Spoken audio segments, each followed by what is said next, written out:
bila kupoteza muda, Sheikh Abu Bakar, tafadhali min ihsanik uje utulize hadhara yetu hii, japo imetulia kwa hakika, kwa sababu waliojumuika ni watu wenye kujitambua. Karibu Sheikh.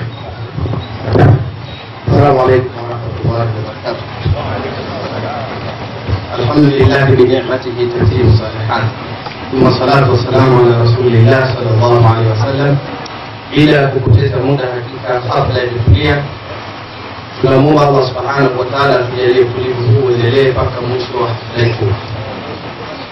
Lakini pia kuongeza ni kwamba mapenzi haya na umoja huu na ushirikiano huu usiishie hapa, tuendelee nao ili tujenge Shinyanga mpya.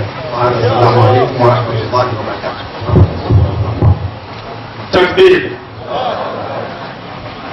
Dakika moja haikuisha, lakini kalima ya mwisho nadhani imeibeba hadhara hii. Al-ittihadu quwwa, umoja ni nguvu. Sisemi mengi. Sheikh Fadhil, tafadhali min ihsani fatayasara min al-Qur'an.